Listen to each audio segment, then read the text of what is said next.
So hello guys and welcome back to our channel the budget photographer. तो आपको thumbnail देखकर तो आज की वीडियो का टॉपिक समझ आ ही गया होगा। फिर भी मैं बता दूं कि ऐसे कुछ रीज़न्स, ऐसे कुछ फैक्ट्स, ऐसे कुछ कंपनी की तरफ से स्टेटमेंट्स आ रहे हैं जिससे ये क्लियर हो रहा है कि डीएसएलआर का एंड अब बहुत ही नज़दीक है।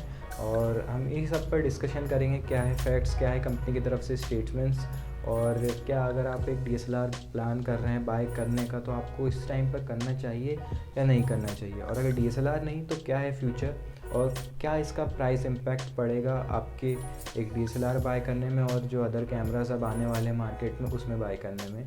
तो चलिए देखते हैं इसी वीडियो में आगे। तो जो सबसे पहला रीज़न निकल के आता है वो यही है कि डीएसएलआर्स में काफ़ी टाइम से अपग्रेड नहीं हुआ है और उसका डेवलपमेंट रुक गया है।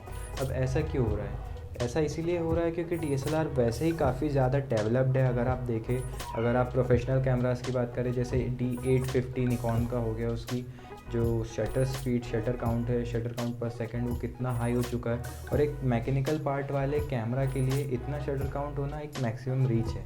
इसके आगे वो टेक्नोलॉजी नहीं बढ़ सकती। तो सबसे पहला रीज़न ये है कि डेवलपमेंट स्टॉप हो गया पिछले 2-3 सालों से, अगर हम कैमरास की बात करें, डीएसएलआर्स की बात करें तो जो दूसरा रीज़न निकल के आता है डीएसएलआर्स के डेवलपमेंट ना होने का, वो यही है कि डीएसएलआर्स अपने एवोल्यूशन के जो वॉल है उसको पहले ही टच कर चुका है। मतलब इससे आगे वो इवॉल्व नहीं हो सकते, डीएसएलआर्स के नए टाइप्स नहीं निकले जा सकते, क्योंकि अब वो टेक्नोलॉजी, आप देखिए जैसे पहले पुरानी टीवीज़ आती थी, अब वो टीवीज़ का फीचर टीवीज़ का ही चलन बंद हुआ, फिर एलसीडी एलईडी आना चालू। मतलब टीवी तो है मगर उनके टाइप्स चेंज हुए। इसी तरीके से डीएसएलआर भी एक कैमरा का टाइप है जो कि अब चेंज होने पे आ गया है, जो कि अब फर्दर इवॉल्व नहीं हो सकता। तो अब हम बात कर लेते हैं कंपनी की तरफ से आने वाले स्टेटमेंट्स की। तो सबसे पहला आता है हमारे पास कैनन ने ये पहले ही साफ कर दिया कि अब वो मिररलेस कैमराज में इन्वेस्ट करना चालू कर रहा है। वो इन्वेस्टमेंट अब अपने EF लेंस से हटाकर RF लेंस पे कर रहा है, जो कि मिररलेस पे यूज़ होते हैं। अब ऐसा इसीलिए क्योंकि धीरे धीरे करके मार्केट काफ़ी डाउन होता जा रहा है, डीएसएलआर्स का लोग मिररलेस की तरफ शिफ्ट हो रहे हैं इसीलिए। और कुछ ही समय में कैनन भी अपना प्रोडक्शन लेंसेज से कैमरा की तरफ ज़्यादा शिफ्ट कर लेगा, और धीरे धीरे करके लेंसेज भी RF माउंट बनेंगे और कैमरास भी सारे मिररलेस। ये कैनन की तरफ से स्टेटमेंट था। अब बात करते हैं निकॉन की। तो निकॉन जो है वो पहले से ही एक फाइनेंशियल क्राइसिस से गुज़र रहा है, जिस वजह से वो और नहीं चाहता कि अब वो ऐसे कैमरा पे इन्वेस्ट करे जिस पे उन्हें अब और लॉस हो। इसीलिए वो थ्रू द मार्केट अपना कैमरा को डीएसएलआर से शिफ्ट करके मिररलेस पर आ रहे हैं। तो अब यहाँ पे एक क्वेश्चन अराइज होता है कि अगर डीएसएलआर्स नहीं तो क्या? ऑब्वियसली इसका आंसर तो मिररलेस ही है। और अब हम बात करते हैं मिररलेस की, तो ऐसा मिररलेस और डीएसएलआर्स में क्या डिफरेंस है कि अब कंपनी इवॉल्व हो रही है मिररलेस की तरफ? तो इसका मेन रीज़न यही है, एक मैकेनिकल पार्ट जो कि मिररलेस में कम होते हैं। जैसे कि हम बात कर रहे हैं मिरर की, जो कि उसमें नाम से ही साफ़ होता है कि मिररलेस कैमराज है। तो अब कंपनियां अपने मैकेनिकल पार्ट से शिफ्ट होकर उसे इलेक्ट्रिकल बनाना चाह रही है जितना ज़्यादा हो सके। इसलिए जो अब ऑप्टिकल व्यू फाइंडर होता था कैमराज में, जो डीएसएलआर्स में यूज़ होता था, वो अब मिररलेस कैमरा में वो एक इलेक्ट्रिकल यूज़ होता है, ना कि ऑप्टिकल। जिसके कारण एक मैकेनिकल पार्ट जो है वो काफ़ी कम हो जाता है, काफ़ी मिनिमाइज़ हो जाता है कैमरा में, जिससे उसकी शटर लाइफ तो काफ़ी बढ़ती है, साथ ही साथ उसका वेयर एंड टियर, और साथ में उसकी सर्विसिंग, और साथ ही साथ उसे मेंटेन करना काफ़ी इजी हो जाएगा। मगर यहाँ पे एक प्राइस फैक्टर बहुत इफ़ेक्ट करता है कैमराज में। ऐसा इसीलिए है क्योंकि मिररलेस टेक्नोलॉजी अभी नहीं है, अभी इवॉल्व होना चालू हुई है, जस्ट 3-4 साल पहले आई है, जिसे अब कैनन और निकॉन अपनाना चालू किया है।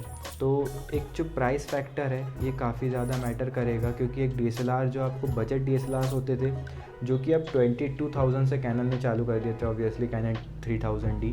अब वो डीएसएलआर्स और मिररलेस से कंपेयर करें तो वो चालू होंगे अबव 50, जो कि इसका एक कंपनी की तरफ से एस्टिमेट है कि मिररलेस कैमराज में जो भी टेक्नोलॉजी अभी यूज़ कर रही है वो इतनी अफोर्डेबल नहीं है कि हम उसे सस्ते यूज़र्स तक भी पहुंचा पाए। इसीलिए डीएसएलआर्स अफोर्ड करना ज़्यादा आसान था as compared to mirrorless, sorry.